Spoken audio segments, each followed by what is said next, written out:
Hi, I'm Janet Gross. Welcome to Coping Today, a place where we talk about mental health and well-being.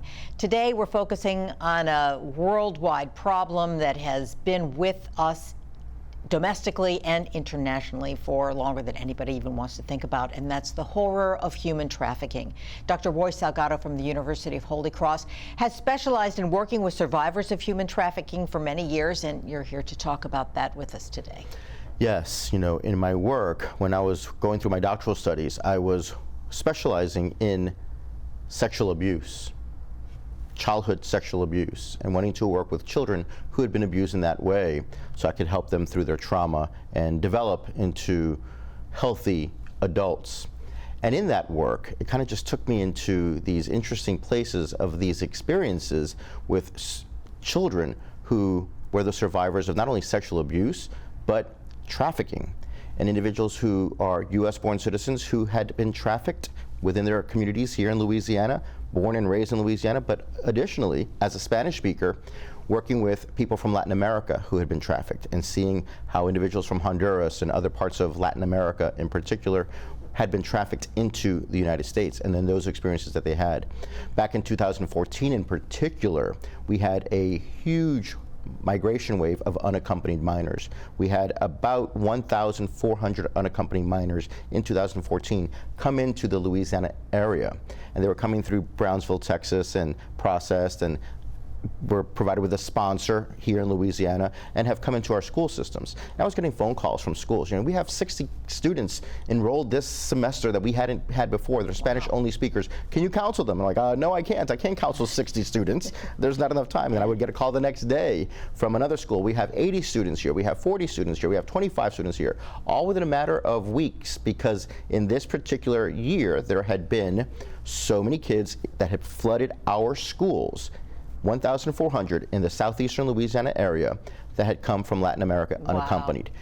So we started to provide services through the University of Holy Cross through this program called PB&J, Pro Bono and Justice. And so we were doing this, and we were working with attorneys and the New Orleans Family Justice Center and Catholic Charities and all these different organizations coming in to provide services and have counselors who were being trained, who are Spanish speakers, to go ahead and provide the service. So all of that to say that in that, we were discovering how many of these children had experienced being trafficked and sold over and over again throughout this process and into our communities. Wow. Was it from their hometown, or was it along the way, or once they got here? Great question. Many of them along the way, some of them once they had gotten here. There's some that they have periods of time where they had been unknown to their families. They had been sent from their country of origin to the U.S., expectant to be received by someone here, and then they were missing for some time until they were found and rescued. And during that time, they were being trafficked and repeatedly raped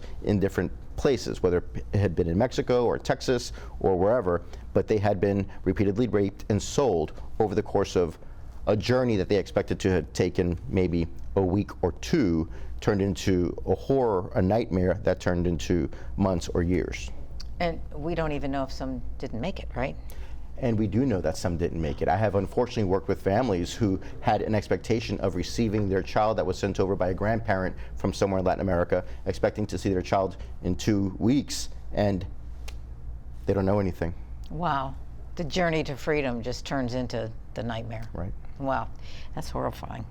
So there's a lot that we don't know about this. I mean, that was an eye-opening experience for you. Right.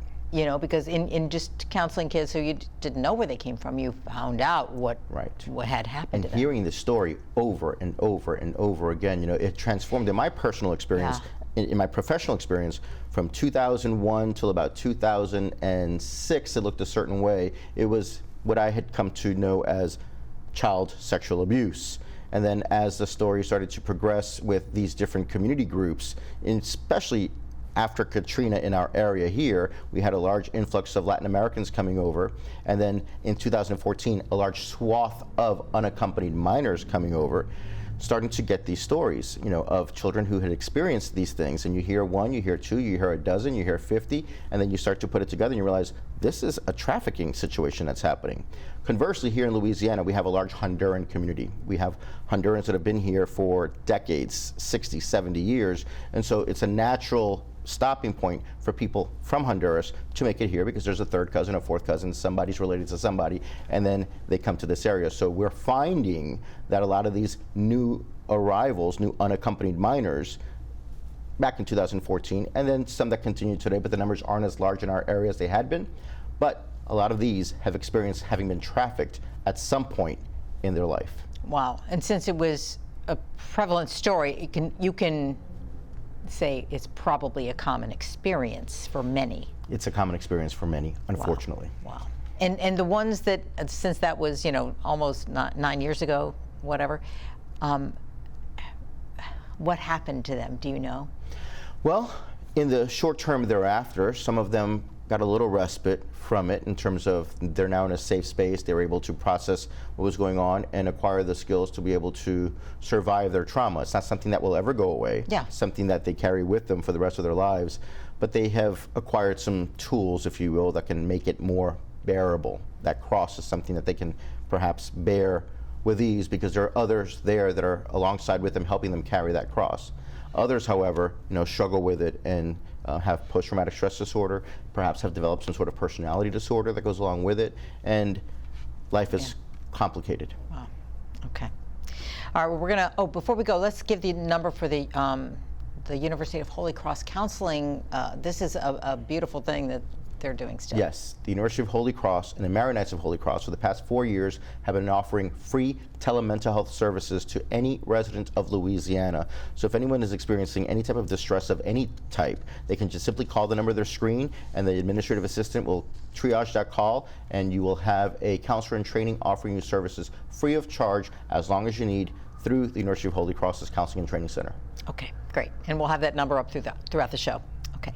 Well, when we come back, we're going to talk with a priest here in Louisiana who opened a home, a refuge for victims of human trafficking. Stay with us. Is it okay to call you Mom? Of course you can.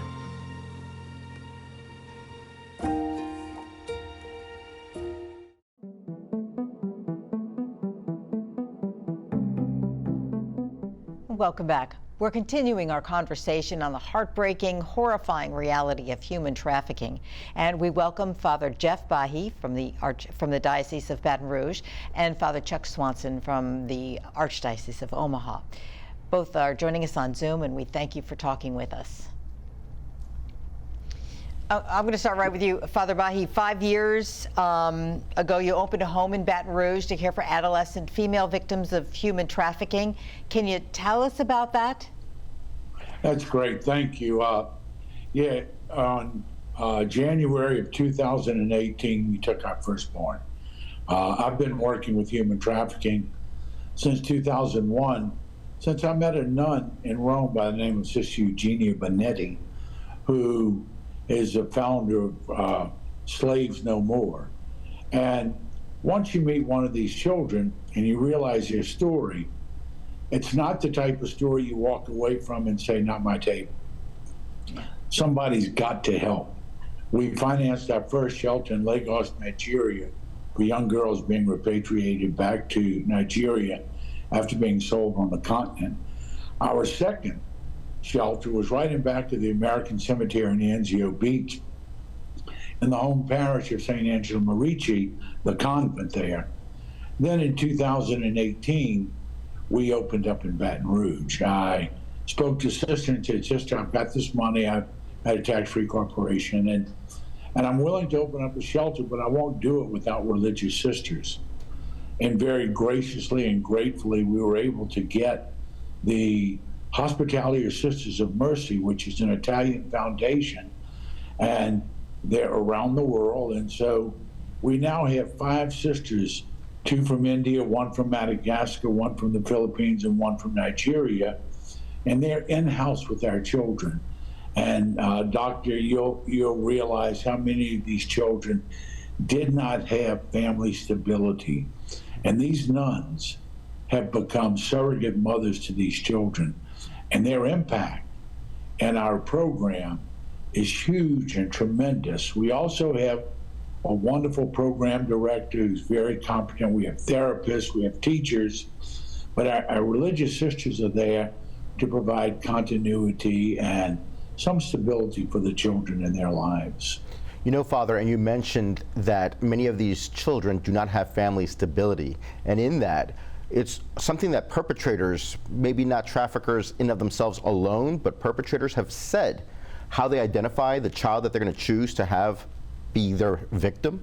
And they said, I looked at them after several times, they weren't accompanied by a strong paternal figure.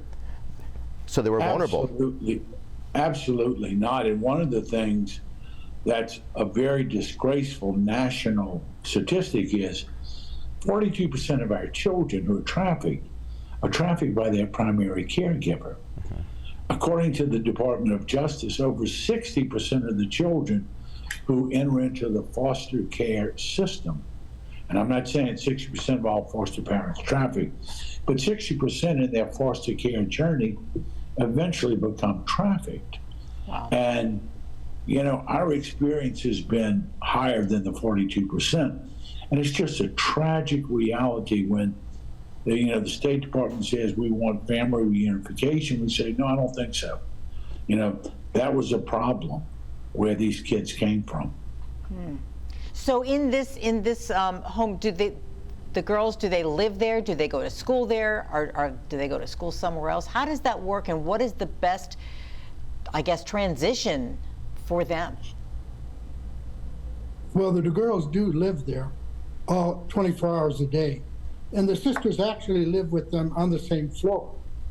And this is very, very helpful to the girls because a lot of times the trauma from their being made slaves comes in the middle of the night when they'll be crying or they'll be, the light will be on. And the sisters live on that same floor and they can go to them and comfort them, put their arms around them, listen to them and help them to get through that kind of time. Another thing that happens in this is that the girls often, when they first come, will sleep in the closet. Again, because when they were trafficked, the knock would come on the door and they'd go in there and get them out of bed. And so they find hiding in the closet for a while a good place to be. And it's real happy time when they can get back into their beds.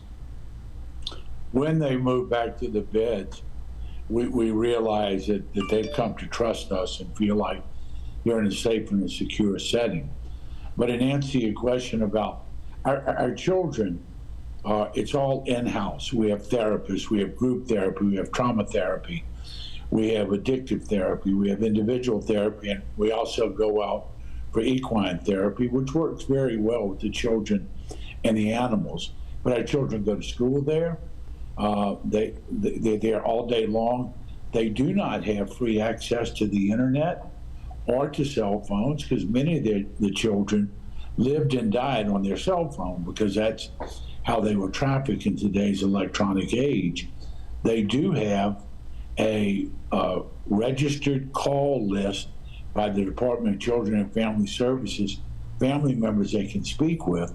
But other than that, they're totally in our care. And we go out to the zoo and we go out on outings, we go out on field days, we go to movies, we do all these different things. But the children have their safe place in our facility.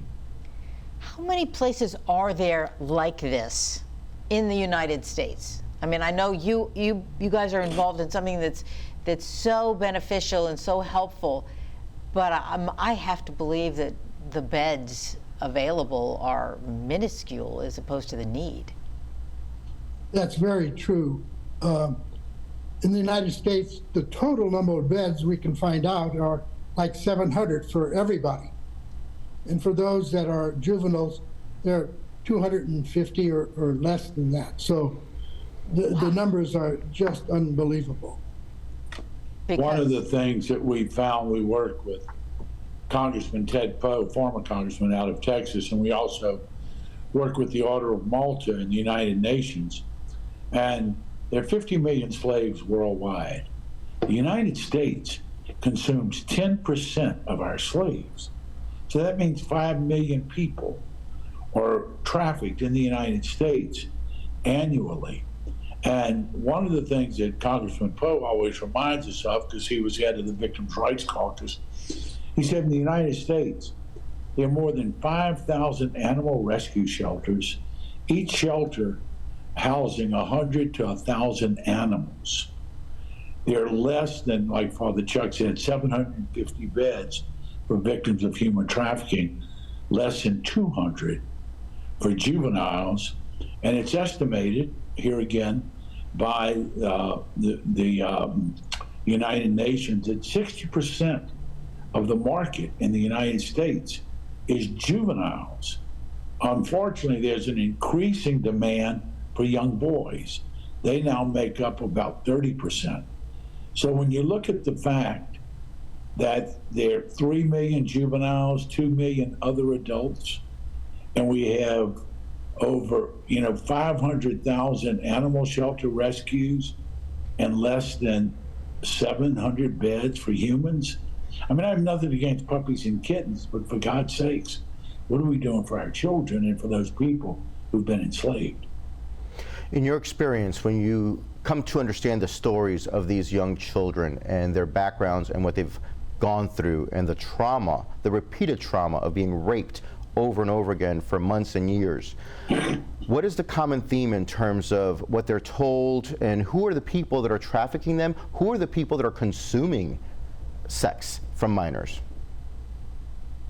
Well, one of the things, and if you saw the movie The Sound of Freedom, it's a powerful story, but it's not our story. It's not Nicaragua, Colombia, and Honduras. And we're not trained special ops people. We have had 85 children in our care in the last 5.5 years. 82 of them have been U.S. born. 78 have been from Louisiana. The others have been from other states. We've only had 3 internationals. And our children have been trafficked by boyfriends. Our children have been trafficked by families. Our children have been trafficked by employers. Some of our children have been groomed and trapped on social media apps, on the internet. And some of them have accidentally, through Facebook, gone on and said, hey, I'm at a party and I want to go here. And man shows up, because they're always trolling these websites, and said, yeah, your friend Cindy told me you want to go to Donna's house. So she asked me to come pick you up, and they find her 14 months later in Los Angeles in the porn industry, and she's drug addicted and she's catatonic. And, there's so many different ways that children are groomed. And to the second part of that question, in terms of what do you all come to learn in terms of the consumer? There's 2 ways of consuming child content, either through pornography and child pornography, or actually raping underage kids. Who's doing this? Who's consuming these children? Well, most of them are men, of course. And the men, it's a man thing. And unfortunately, they think there's no victim in this. And it's a very sad story when you realize that the men of the United States, and there's not much prosecution of the men. They call them Johns, is what they call them, and there's not very much prosecution about it. The whole trafficking thing there's high payoff for very little consequence. I understand that a young girl that's trafficked can make $100,000 to $160,000 a year for its pimp. And when pimps get caught, the consequence is very little. So mostly it's a man thing, and I think fathers really need to step up to teach their sons what it means to be a man and what sexuality means, and to use sexuality as God gave it to us. And therein lies that point. I'm sorry, go ahead. And Doc, the other thing is that pornography is a $152 billion a year industry. We as priests can tell you that it's a real issue in confession with males. And now, bearing in mind that these are the people who are trying to have a relationship with God and going to confession, I can hardly imagine what the other group of people who are not trying to live a Christian life are dealing with. But when you talk about 152 billion, let me put that in perspective. By the NFL, by Major League Baseball, by FIFA World Cup, and take every 18-year-old in this country and give them a 4-year scholarship to Stanford University, that's not $152 billion. You know, the reason why the United States, it consumes 10% of the world's victims, it's a golden rule. Whoever's got the gold, they make the rules. And the prosecution, and this has got to be a large effort. We put together a 5-state conference where we get everyone who's had a touch in the life of a trafficking victim, children's advocacy centers, Department of Children and Family Services, judges, children's hospital, emergency room workers, lawyers, legislators, DAs. And let's try to figure out how can we become more effective, because as long as there's a market, like Father Chuck says, it's low risk and it's high profit. And, and so when people are listening to this, we need to understand it's not just a question of opening up a bed. We as a society, first of all, have to respect human life more, because this is a byproduct of the devaluation of the human person. And it's getting worse, not better. We increased 10 million worldwide victims after the pandemic. So how do we help? How does the person who's watching this go, I want to help, what can I do? Well, first of all, if you know someone in the judiciary, whether they're lawyers, judges, DA's office, what are y'all doing? New Orleans has a couple infamous cases of very poor prosecution. WWL did an investigative report on that. And so if you know someone, we need to hold people's feet to the fire. If they're our elected officials, ostensibly there to serve us. Our legislators, Representative Lori Schlegel out of Kenner has been a real hero in trying to get these websites shut down and have age verification. As a matter of fact, I sent an article I wrote that I read on her today. She's a wonderful lady. But we need our elected officials to see this as a priority. When we look at the fact, and I'm gonna guesstimate, but if there are 5 million slaves in the United States, I'm going to tell you, in Louisiana, we probably got well over a couple 100,000 slaves. And they fly under the radar, and they don't have a voice. And that's why Father Chuck and I are doing what we're doing. One of the things we want to do is get to the household of faith. We want to go in and train priests and preachers and rabbis and imams. This is what's going on. We need to activate, and we need to realize it really is a community problem. And even if you're not directly involved in it, you know someone who may be part of the solution. And so when we're getting ready to elect a new governor, when we're getting ready to elect a new attorney general, when we're getting ready to elect judges, we need to make sure these people are on board and willing to fight this devaluation and commodification of the human person. Well, I would love to have you both on again to talk more about this, and maybe we could work that out. And because I think it's so helpful to bring this up and to show how we can help. And it doesn't necessarily mean just piling money somewhere, although that's got to be good for, That will be helpful if we can. Yeah. Okay. Well, great. We're going to have you back on. Thank you, Father Jeff Bahi and Father Chuck Swanson, for joining us and for helping us understand the frightening and frequent reality of this crisis. We'll be right back.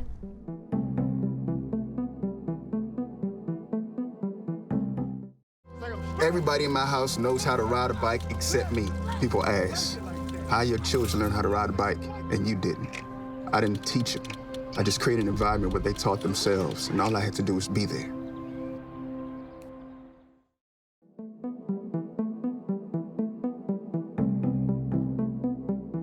And we're back. Dr. Roy, should we be on the look? I mean, we just heard those horrifying numbers about how prevalent it is in the United States and how few homes there are, few places that women can, or children can escape to.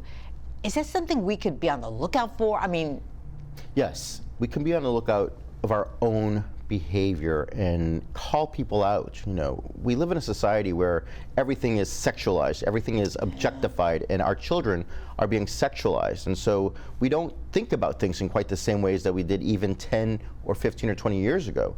And so, you know, people are looking to push the envelope, and men are visually stimulated. And so I'm going to say that this is a men's issue in some way, and a responsibility that men have to be aware of their own response to visual images. And we all know that pornography has gone up, and we've done shows before on the topic. And that's a big part of it, that men are visually stimulated, and so they're turned on by different things. And then when they are constantly looking for these types of images, that it pushes the envelope, and it pushes the envelope. And then you start to go down this rabbit hole, and you're looking at content that keeps driving the logarithm, and then there's more of a demand, and people want more access to it. And then that searching online turns into perhaps consuming in actual life. and even if it isn't, you are still the problem.